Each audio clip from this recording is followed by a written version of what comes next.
Welcome back to the Reagan RedZone. I'm your host, Webb Milward.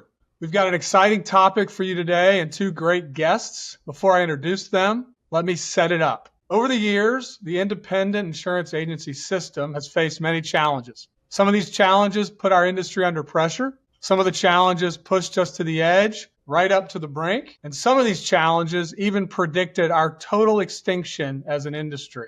So the purpose of today's episode is to revisit a few of those challenges, those events, those inflection points, consider what lessons we learned, and how it might help to inform our responses in the future as new challenges appear. Joining me today, excited to introduce Bobby Reagan, our executive chairman and founder, and Harrison Brooks, a partner with the firm. Guys, welcome to the Red Zone. Thanks.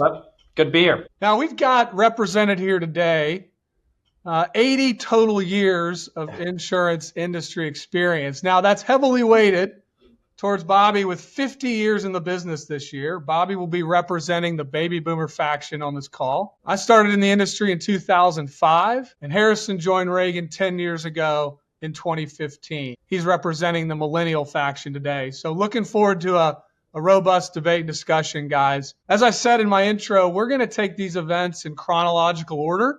We're going to walk you through them up to present day. And then, as I said, talk about lessons learned as well. So, Bobby, let's start with you. Let's look back. What 3 or 4 events did our industry face that really stand out to you from earlier in your career? Well, great to be with both of you this morning. And it is interesting looking back, hard to believe 50 years, but historical perspective is always helpful to put things into context. When I graduated from college and started as an agent, which I did for 10 years, selling commercial property and casualty insurance, there were a number of threats. I think the big concern has always been direct writers pushing out the independent agent. A related concern that arose was whether or not the insurance companies that the independent agents were doing business with, whether they would choose to go direct. There was some discussion and activity on that.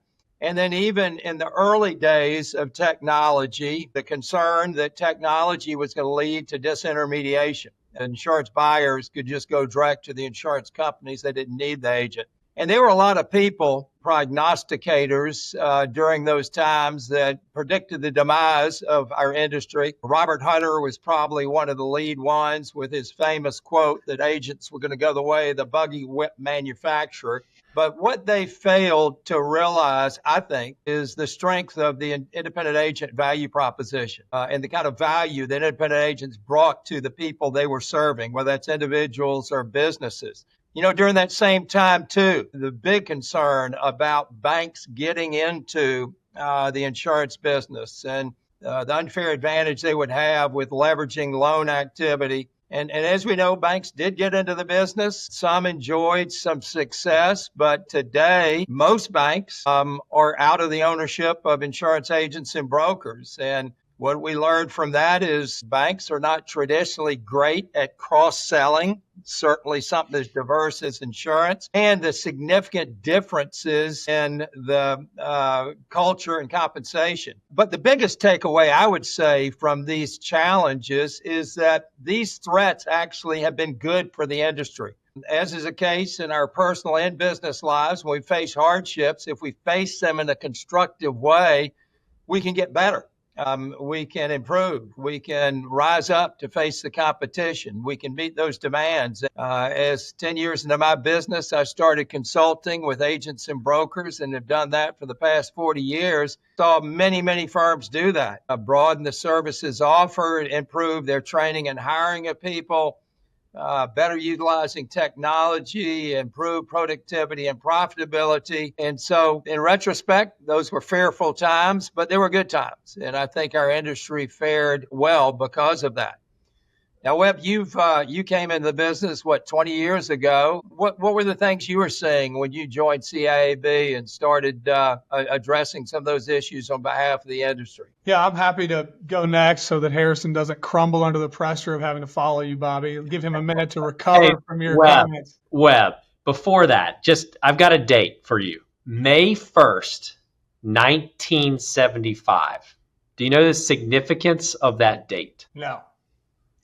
That was the year that Vanguard was started. So Bobby has basically been on the vanguard for the past 50 years in our industry. And I mean, that's just an interesting fact set there. So that's just what I have to say. So, I mean, that's a tribute to the GOAT. There you go, Webb. All right, to you. What's been happening over the past 20 years? Yeah. So to answer your question, Bobby, yeah, I started in the spring of 2005. As you both know, in the fall of 2004, about 6 months before I started, New York Attorney General Elliot Spitzer filed his lawsuits regarding contingent commissions and broker compensation in the state of New York. And, this was ugly and messy and involved a lot of different large global brokers. It involved the U.S. government. It involved a number of parties where for a long time it was a high level of pressure and concern in our industry. And to your point, the lesson learned as that evolved is a greater level of transparency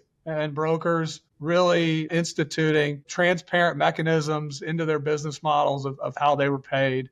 But the one I'd want to focus on that I think, for me at least, as I was kind of building into my career in the industry, was the Affordable Care Act. I think this is a great lesson learned for our listeners. President Obama is elected in November of 2008, and throughout 2009, the central focus of the administration was around healthcare reform, was around passing legislation to improve affordability and access for Americans for their health care. And in March of 2010, that legislation was enacted and health insurance marketplaces came into creation where individuals could purchase health plans, some with subsidies. And throughout this entire narrative, there was this feeling that the employer-sponsored health system was just going to go away, was going to vanish overnight. And as we know, that didn't happen. Our clients still have robust employee benefits divisions. And the takeaway here is the legislation is passed. Our clients, top performing brokers,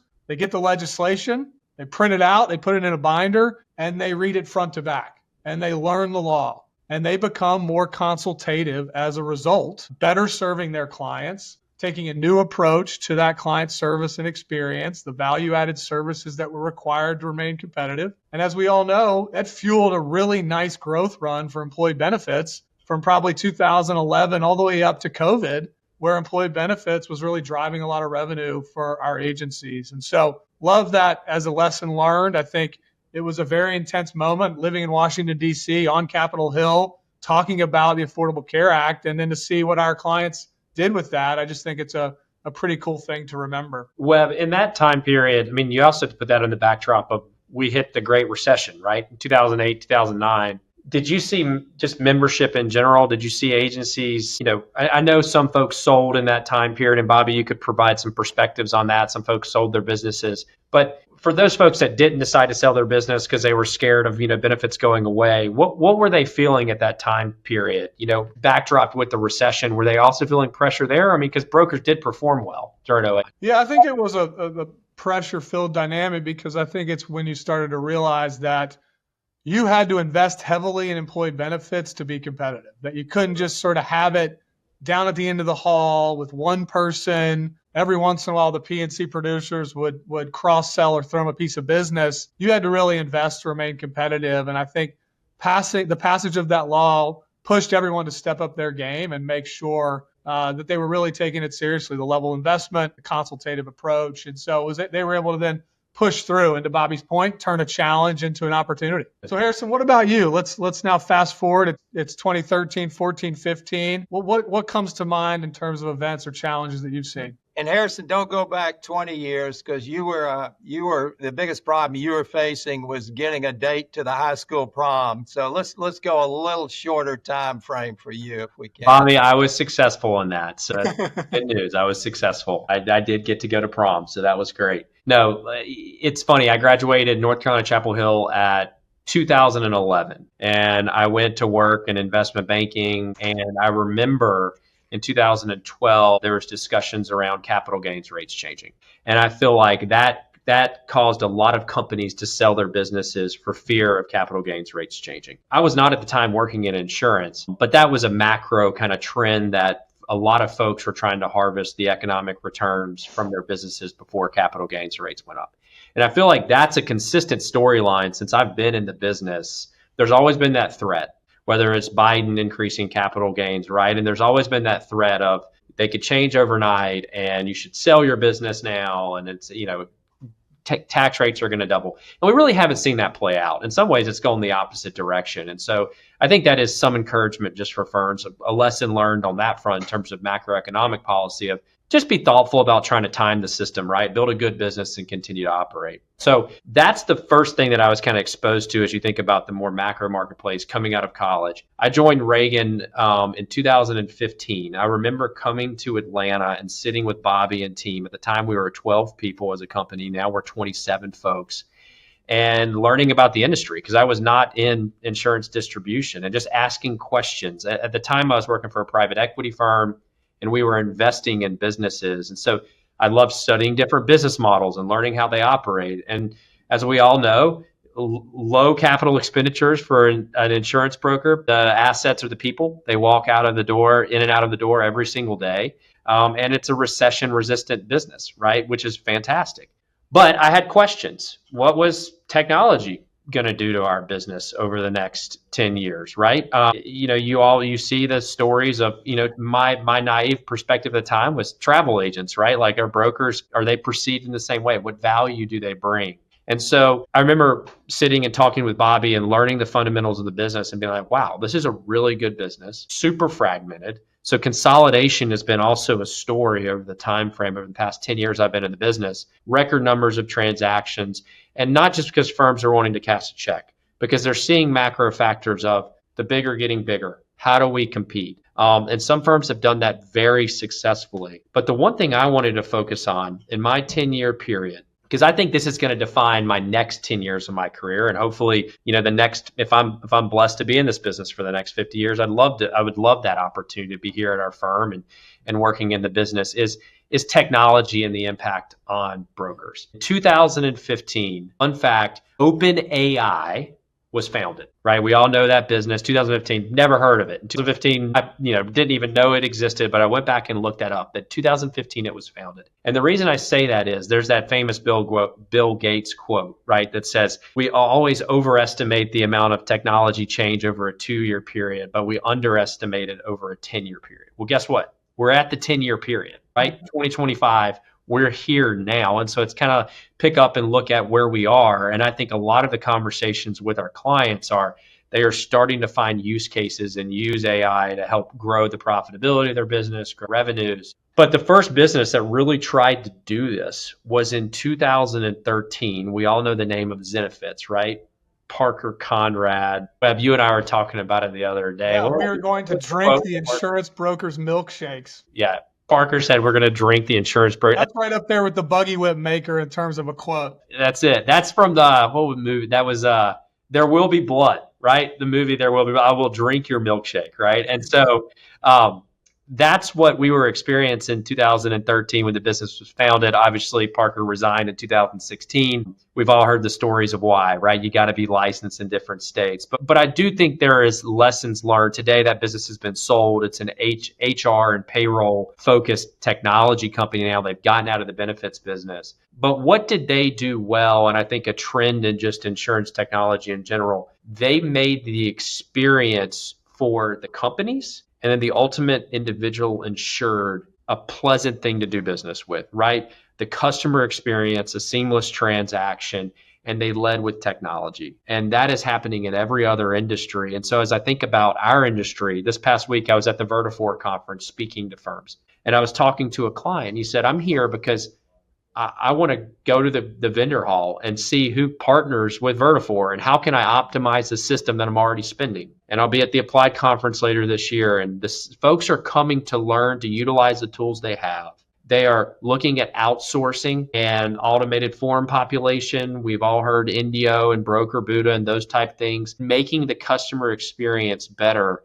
And then ultimately now firms are moving to be platform agnostic. Right. So we can be on Applied, we could be on Vertafore, we could be on Salesforce. Here's the entry into Salesforce. This past year in Leader's Edge, there's a big article on Salesforce and their financial services cloud. And so as you think about owning your data, cleaning that data, all being on one system, going to market as one, allows you, having clean data allows you to unlock those AI tools and those outsourcing tools. And so I just think it's super important as we look to the future of, what lessons have we learned? And we have to deliver more than just a policy and show up. If we're going to use the benefits example, show up at open enrollment, do it, and then leave and come back the next year. How are we touching the employees, educating them on the changing marketplace? And that's what I'm excited to see. And I think that's only going to enhance returns and the opportunities to agencies. I do not view it as a threat necessarily. I view it as an opportunity.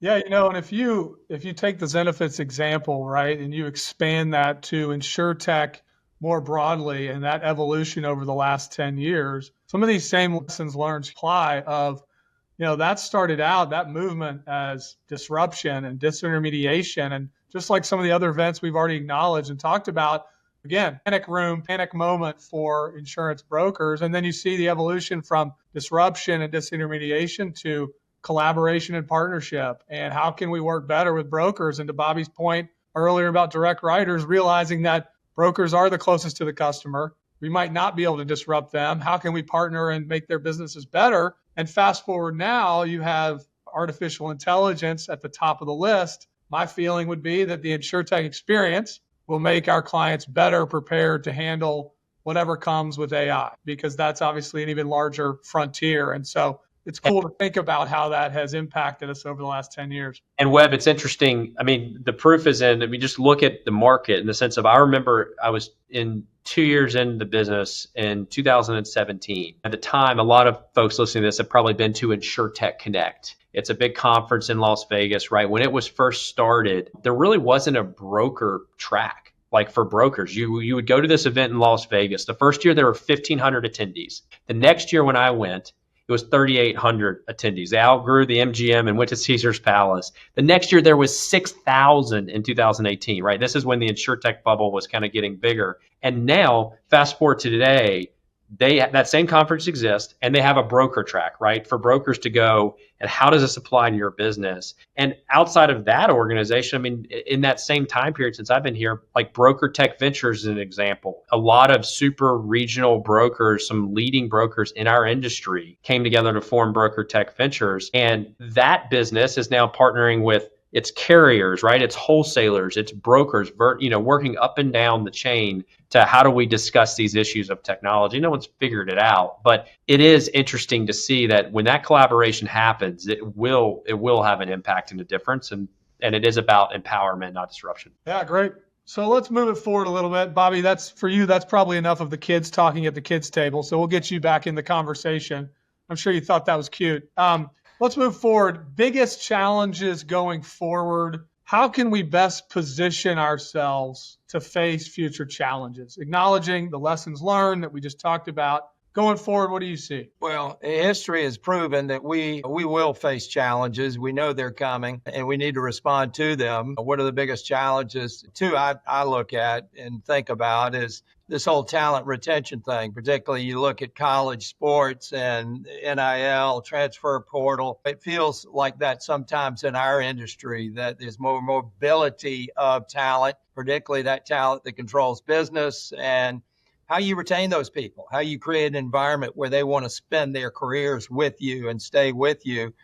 And then the political and economic instability, which is material. We're going to all have to deal with that. And how do you deal with these things? And I think history would tell us a couple of things. One, we've got to stay aware of what's going on around us. How do we do that? I think we go to industry meetings like a Vertafore or an InsurTech Ventures or a Surex or Big I or whatever it might be. We stay connected with the industry. In addition, and importantly, connected with some of the leaders of the industry, some of the best insurance agents and brokers, to see what they're doing, what they're seeing, what we can learn. And then secondly, we've got to position our organizations and as leaders of agents and brokers to be ready to respond and adapt. We have to be learning organizations. We have to have enough dry powder to be able to make investments when those investments are needed, and to have the capacity to shift, change, adapt, and be ready to meet the competitive pressures going forward. And so I'm optimistic. I think the history has shown that we can do it.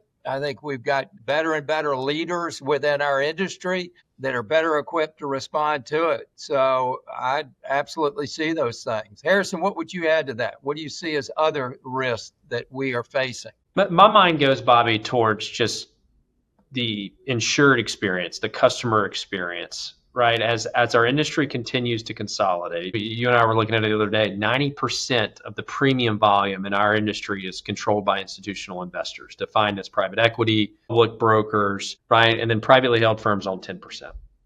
And inherently, institutional investors are required to generate returns for their shareholders. Part of that is increasing profitability and driving growth. And there's always that tension, as we discussed the rule of 20, right? That tension between profitability and growth of, how much is too profitable? And I do look at some of the public brokers that are out there, the privately held firms, and they're trading at, a 35% profit margin. That's the goal, or a 40% profit margin, where a lot of privately held firms are in the low 20s. And a lot of that difference is, some of it's through scale and synergies for sure, but a lot of it's through people cost, right? And there's ways to outsource and to utilize technology, but I just would very strongly encourage firms to migrate to, yes, be focused on profitability, but to migrate slowly up that transition and make sure that the customer experience does not get negatively impacted. Because that is my biggest concern as you think about other industries that have consolidated. Take physicians or doctors' offices, and it's like they get bought by X, Y, and Z, and you go, and it's like, man, that was a different experience. So that's what I would say in terms of just the experience and the profitability trend. Yeah, it's interesting. So for the 2-minute drill here, look, this last few months, we've experienced some economic instability in a number of ways, from tariffs to inflation. Let's kind of go to dollars and cents a little bit. How have the economics of our business evolved over the last 50 or even 10 years? Harrison mentioned the pace of consolidation in the last decade. Bobby, maybe throw it to you first. Valuations, M&A multiples, how have the economics kind of evolved? Well, when you look at in the last 15 years, go back to 2010, it's amazing to think that an acquisition of an insurance agency as a multiple of trailing 12 months pre-tax cash flows would have been in the 6.5 to 7 range with an earnout on top of that. And in 15 years, goodness gracious, for a strategically valuable growing firm, 14 or 15 multiple plus an earnout on top of that. What a swing in 15 years. And in addition, not only have those multiples of earnings changed, but you've seen the profitability of those firms improve. So the valuations have increased significantly. And I tell you what, I would, as far as our industry, I'd quote Elton John in his words of his song, "Don't you know that I'm still standing better than I ever did, looking like a true survivor, feeling like a little kid." We've done amazingly well. What a great industry. And we are still standing, and we are survivors and have been, but we can't take that as an assurance that we always will be. We just have to have the same grit and drive and adaptability that we've shown over the past 50 years to be able to continue. Harrison, what do you got? And please don't sing if you would. Yeah, definitely not going to do that. Don't worry, Webb. Two things. I think as you think about wealth creation or industry, one way to do that is to be a producer, right? I was looking back at the best practices study just over the past 9 years for a firm that's between 10 million in revenue and 25 million in revenue, a commercial P&C producer. If you looked back at 2015, their book of business was right around $650,000 in revenue. Assume 30% commission rate. That's about $200,000 of annual income. That's solid. Right? I mean, that is extremely solid. As you think about the context of our broader economy, what other jobs can you make 200 grand at? Fast forward to today, that same producer in that same agency, same size band, has a $1.1 million book, $330,000 That's another $130,000 of personal income that family has taken home. And not to mention, I think that the ability to continue to move their book up market as you think about what we've talked about on the technology side and the outsourcing. So number one, wealth creation through growing a book of business. And I think people are rethinking the size of book of business that they can have. There's always these glass ceilings, the perceptions of I can never have $1 million book. Now it's like, well, what about a $3 million book? What about a $5 million book?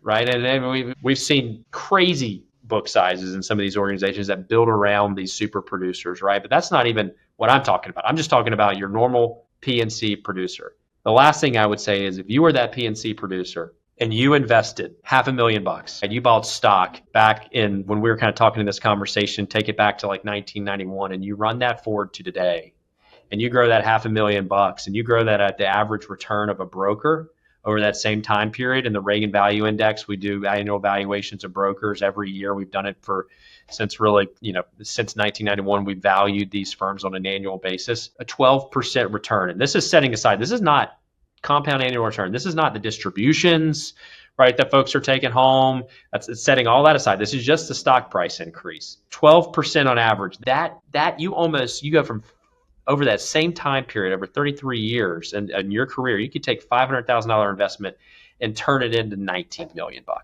mean, that is an insane compounding effect. Going back to my early comment about when Bobby started, that's when Vanguard started. This is the power of long-term returns. And in the industry, if you would put that in the stock market, it'd be worth $4.5 million, right? So still a great return, but 4x return by being in our industry.